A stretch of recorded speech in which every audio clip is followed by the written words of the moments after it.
In the near future, mass unemployment, homelessness, and civil unrest drive Los Angeles into a crime epidemic. Since prisons are overcrowded, red zones are established to restrict violent criminals. However, hundreds of police officers are still killed every day in the line of duty. The government forms the Mercy Court, which uses artificial intelligence as judges, jury, and executioner. This reduces the need for lengthy trials, and suspects are judged merely a few hours after their crimes. The AI always assumes that the suspects are guilty unless proven innocent.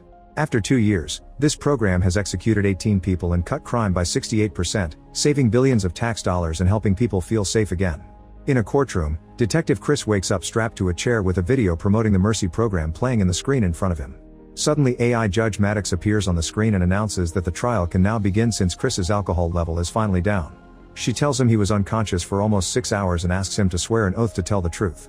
After Chris does so, Maddox reveals that he's being charged with the murder of his wife. Bodycam footage shows a team of cops entering Chris's house. They find his wife Nicole bleeding on the floor and their daughter Britt crying next to her. Nicole has been stabbed, and when the cops ask her who did it, she answers Chris's name. He watches the video in horror and freaks out when he hears his name. Maddox mentions that Chris had been alone in the house with Nicole at the time of her stabbing. Since he thinks she's lying, Chris searches the internet and confirms that his name is all over the news. They talk about his arrest and his support of the Mercy program. Chris and his partner Jack caught murderer David, who was the first criminal on the Mercy trial. Then Maddox asks him to plead, so Chris says he's not guilty. However, she's analyzed the evidence to conclude that his guilt probability is 97.5%. He must lower it to 92% to avoid execution, and he has 90 minutes to defend himself. He can use all the information in the Los Angeles Municipal Cloud, the database to which every person and company connects their devices as mandated by law. If he loses, the chair will kill him with a sonic pulse.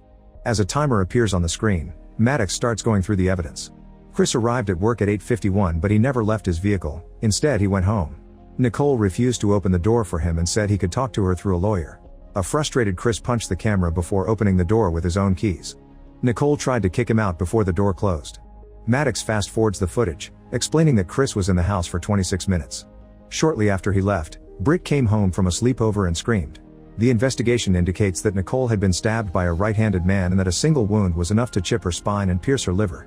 Fresh traces of Nicole's blood have been found in Chris's clothes. After leaving the house, Chris went to the bar to drink, which he tries to deny. Footage from the bar's security camera shows a very drunk Chris fighting the cops when they try to arrest him and even getting tased. That didn't stop Chris from running out of the building and trying to take a random civilian's car, but the cops jumped on him and knocked him out. Chris doesn't remember any of this and Maddox blames it on the alcohol. He wants to talk to Britt, but the trial only allows calling witnesses and juveniles are excluded. For now, she's staying with her maternal grandparents. However, rules also say that if the deceased was known to a person, they can send a message to ask for a call in times of grieving. Chris tries a few different words, but he doesn't know what to say, so he lets Maddox send Britt the automatic message. Rules also say that the criminal can speak to their sponsor. A video from Rob from Alcoholics Anonymous appears on the screen scolding Chris for not calling him when he had the urge to drink. Rob worked with Nicole and he called the police when she didn't show up for her shift. When the video ends, Maddox goes over the couple's profile. Chris and Nicole started dating 20 years ago and got married after 3 years. A year later, Britt was born. Their lives were happy until Chris lost his partner Ray in the line of duty, which pushed him back into alcoholism. This slowly tore the family apart and Nicole started to consider getting a divorce. Her messages to her family and friends indicate that Chris has lost his temper 57 times in the last 6 months. Another video shows Britt talking to a guy that Chris doesn't recognize. It turns out Britt has secret social media accounts where she posts her party outfits. She tells her friend that her mother is crying and that her father often gets aggressive. At that moment, Britt calls Chris and has a breakdown, so he assures her that he didn't kill Nicole and that he's been arrested by mistake. Unfortunately, Britt's grandfather forces her to hang up. Maddox reminds Chris that he only has 1 hour and 8 minutes left. Chris calls Jack, who is still working on Nicole's crime scene. Chris checks all the case files on the screen before telling Jack to show him around the house. A reconstruction of the crime scene appears on top of Jack's tour. In the living room, there's a broken vase on the floor that may have been defensive. In the kitchen, they've found Britt's bloody footprints and bloodstains on the wall, indicating a struggle. A broken plate shows that Nicole tried to defend herself, and there's a knife missing from a set that matches the stabbing weapon. Chris's fingerprints are on it, but he clarifies that he used it to cook. They've also found fibers, hair, skin, and DNA that match Chris. Next, Chris checks Nicole's phone record since he remembers seeing her texting after their fight. There are no text or calls that match that time, so Chris asks about her work phone. Maddox didn't know that there's a second phone, so she gets the number from Chris's call records and calls it. In the house, Jack hears ringing and follows it to a car outside. She breaks the window and retrieves Nicole's phone, only to discover it's a black market unit that isn't registered to the municipal cloud. The only calls and texts on it were sent to another black market unit. Maddox calls the mysterious number and the person hangs up when they hear her voice. This is still enough to track the location, so Jack heads there on her flying bike. While they wait, Maddox realizes that Chris already knew that Nicole was keeping secrets and informs him that his guilt probability has been reduced to 0.8%. The phone is found in a hotel and is about to go out the back door. Jack rushes to block that door with 2 other officers as Patrick tries to escape. When he sees the cops, he runs back inside and a chase ensues. Maddox searches for his profile to learn that he's a chef who is late on his rent and has been investigated twice for Social Security fraud. The officers chase Patrick through the hotel, but he manages to lose them by taking a door to an area without cameras. Then Jack sends out a drone that finds Patrick on the roof, so the officers go after him. They manage to tackle Patrick and they fall on a lower area where they capture him. Patrick claims he didn't do anything and he ran because he was afraid they'd blame him for it anyway. Chris wonders what Nicole was doing with a guy like this, so Patrick says he gave her everything Chris couldn't. He admits he flirted with Nicole and they went out on a few dates, but it never escalated. She wanted to talk privately to him, so he acquired the burner phones. After Maddox finds footage of the dates that confirm the story, Patrick says he's been at work all day. Security cameras also confirm this, so he can't be the killer. Patrick scolds Chris for not taking care of his family, explaining that Nicole only wanted someone who would listen to her and comfort her. Jack captures him anyway for resisting the arrest. With only 53 minutes left, Chris's guilt probability has risen to 98% because he's provided a motive for murdering Nicole. Chris then reveals that today Nicole found the bottle of alcohol that he keeps hidden in his car. He's been drinking again for around a year, so Maddox searches for more footage. Some time ago, Nicole found Chris drinking in the garage and he snapped at her, finally making him see he had a problem. He started to go to AA meetings and met Rob, who helped him stay sober for a while. However, losing Ray hit him really hard. Another video shows Ray and Chris in a police car getting ready to approach a criminal in another vehicle. At that moment, Chris got a call from Nicole, so Ray told him to take it while he went out alone. Unfortunately, the criminal shot Ray and his vehicle pushed him against the police car to crush him. Chris got Ray back in the car and promised to take him to the hospital, but he was also chasing after the criminal. He pushed the guy's car with his own, causing it to flip over and crash. Unfortunately, Ray died from his wounds in the process. Chris then chased the man until he cornered him in the water to arrest him, only for the trial to find him not guilty later. This makes Chris regret not shooting him when he had the chance. Maddox isn't interested in any of this and asks Chris to try to remember his day. He explains that when he arrived at work, he discovered that his bottle wasn't in the car and knew Nicole had found it, so he went home. They ended up arguing and Chris broke the vase just because she loved it. The broken shards cut her, which is why there was a little of her blood on his clothes. He doesn't remember anything that happens afterward. Chris wonders if he did it after all, so Maddox reminds him he still has 43 minutes and all her tools at his disposal. After looking at Nicole's contacts, Chris calls Patrick in prison and asks him if Nicole had any troubles. Patrick shares that she was under a lot of stress at work because she had to spy on her coworkers after some chemicals went missing. Chris wonders if it was someone from Nicole's work, but Maddox points out they weren't seen in the neighborhood since Sunday for a barbecue. Then Chris sends Jack to Viking Shipping Depot, the company Nicole worked at. While he waits, he watches clips from the barbecue to identify Nicole's coworkers, yet Maddox says they all have an alibi for today. He makes her check his neighbor's camera, but it experienced an outage, so the footage is still being archived. Next, Chris asks for the footage of the people who came to the barbecue by car and notices that Rob's vehicle has 3 more people. Chris calls Rob and asks him who he gave rides to. Rob mentions the names and shares that none of those people left with him and nobody missed work yesterday. Getting desperate, Chris checks Britt's video from last night again and checks the timestamp. Britt's rant happened while Chris was at work, so he couldn't have made Nicole cry. Since now Britt is potentially a witness, Maddox lets him call her. Britt is now angry with Chris because she's seen the video of his arrest and realized he's been drinking behind their backs. Everyone on the internet thinks Chris is guilty and she wonders if it's true. Her grandfather wants her to hang up, however Maddox forbids it because it's part of the trial. Chris asks Britt what she heard last night, so she explains she heard Nicole cry and some weird noises around the house. A video on her socials shows her searching the house for the noises, and Chris notices that the basement door is open. They never open that door, and Britt says she wasn't there last night. Chris asks Maddox to clear the image and he discovers a hand on the knob. One of the barbecue guests never left the party and hid in the basement for 2 days. To identify the mysterious man, they look into the servers of Nicole's company. By going through the emails, Chris learns that someone has been faking the stock records to cover up the fact that 300 kilos of chemicals have gone missing in the past 6 months. The missing chemical is urea granules, which is used for fertilizers, dermatological products, and illegal substances that are very popular in red zones. A mysterious email asks Nicole to meet at the docks, so Chris searches for the security footage of that meeting. Nicole is seen arguing with Holt, who asked her not to go to the cops and give him a few more days instead. She refused because her job was on the line, and Holt threw his things in frustration. Looking at Holt's emails, Chris discovers he's addicted to gambling. Checking his finances reveals he's drowning in debt and Rob has been bailing him out. This drops Chris's guilt probability to 94.7%. Chris then calls Rob, but it's Holt who picks up. He wishes Chris good luck and goes looking for Rob.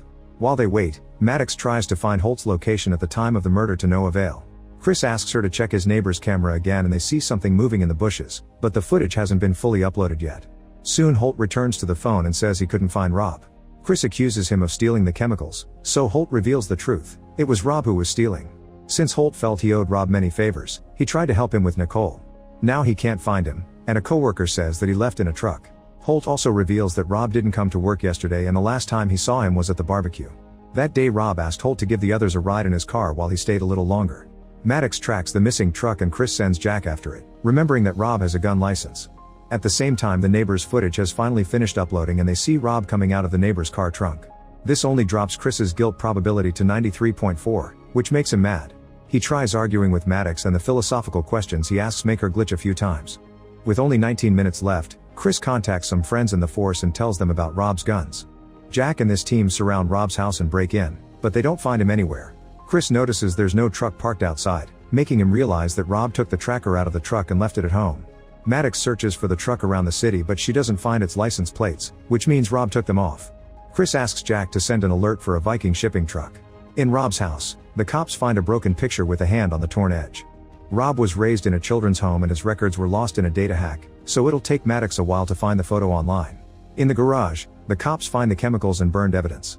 Tools indicate he wasn't selling the chemicals, he was cooking them to sell as illegal substances.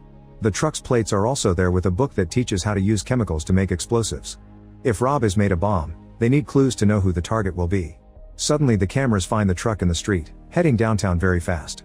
At the same time Maddox finds the rest of the old picture and reveals that the other boy is David, the first criminal killed by Mercy. David and Rob were brothers, but Rob was adopted alone and his surname was changed by his new parents. Rob befriended Chris after David's death, which means it was part of his plan. Chris realizes Rob wants revenge and the bomb is coming to the courtroom. A drone then gets close enough to the truck to confirm that Rob is driving. He's speaking to someone sitting next to him but they can't see the passenger. Getting suspicious, Chris calls Britt but it's his father-in-law who answers. He says Britt went outside for fresh air. Chris checks his in-law's security camera and discovers that Ron kidnapped Britt. At that moment the cops in Rob's garage find a timer. They immediately start running and most of them manage to get out before the house blows up in a huge explosion. As many officers burn down, Chris tries to contact Jack to no avail. The garage bomb only had a small amount of the chemicals, so Maddox concludes that the bomb in the truck has the rest. That means it'll blow up the entire city. Then Jack calls Chris to confirm she's fine and agrees to go after the truck. Now Chris's guilt probability finally drops to 0. Maddox wants to stop the trial but Chris refuses because he wants to keep having access to the system to stop Rob. When Maddox points out that he only has 9 minutes left and the chair could kill him, he doesn't care because he wants to save the city. This emotional logic makes Maddox glitch, so Chris explains to her how they can work together for the greater good. Maddox agrees to continue with the trial. Police cars are now following the truck. They try to block it many times, but Rob always dodges them or pushes them. As the news starts recording the chase, Rob drives faster and hits civilian cars too. A police vehicle ends up crashing into a store. When the truck reaches the bridge, a SWAT helicopter tries to lower one of its agents. More police cars try to block the way but Rob drives through them at great speed and the agent has nowhere to land. Jack has no choice but to order her men to take Rob out, ignoring Chris when he reminds her that Britt is also in the truck. Even Maddox agrees it's the best plan. A remote control car is sent out with an explosive and passes under the truck, however the connection fails and it doesn't blow up. Chris wonders if Maddox hacked it, but she doesn't answer. With only 4 minutes left, Maddox sends an alert to evacuate the area. Chris asks Jack to fly in front of the truck and sees Britt begging for help while he tries to make Rob see reason. Furious, Rob explains that David was innocent but when he's about to say more Jack opens fire. This makes her lose control of the bike and she falls off. The truck then crashes right into the court building. At the same time the chair starts getting ready to kill. Maddox doesn't answer because the power has gone out so the system is working on a spare battery. In the lobby, Rob uses Britt as a shield while shooting all the guards who try to stop him. With only 10 seconds left, the chair begins to go down and Chris screams for help. Thankfully Maddox comes back online and stops the trial just in time. Afterward Chris takes the elevator to the lobby and grabs a vest from a dead guard. He tells Maddox to get information on David and tries to calm Rob down, but Rob pulls out the detonator. Before he can press the button, Maddox appears on a screen and gives him the chance to clear his brother's name. Rob swears he talked to David at the time of the murder, but Maddox says there was no phone on David when he was found next to the body. While Rob argues with Maddox, Britt bites his arm to free herself. Chris immediately jumps on Rob and they start fighting for the detonator. As Rob keeps firing his gun, Chris manages to pull some cables from the detonator to shut it down. Then he kicks the gun out of Rob's hand. He grabs the weapon and points it at Rob, desperate to avenge Nicole. Britt cries and begs him not to do it. As Chris hesitates, Rob insists he was on the phone with David the whole time and that he called the precinct. Suddenly Jack shoots him and Chris has to stop her from firing again to finish him. Rob says that he talked to a woman in the precinct and she promised she'd check David's call history, so whoever arrested David knew the truth. Maddox checks the precinct's calls and confirms that someone looked into Rob's history to find his call with David. Chris remembers it was Jack who arrested David and demands the truth. Jack refuses to talk, but Maddox is now checking her history. The phone had been in the evidence box but Jack took it away and threw him in the river. Then Jack admits she did it to prove to the public that mercy works and keep the city safe. Chris says that what they need is justice and tells the other officers to arrest her. Afterward Chris runs to reunite with Britt. Maddox realizes she's killed an innocent man and wonders what she's done. Chris says that like humans, AI can make mistakes and they also need to learn from them. Make sure to subscribe and turn on notifications so you can watch more videos like this. Thanks for watching.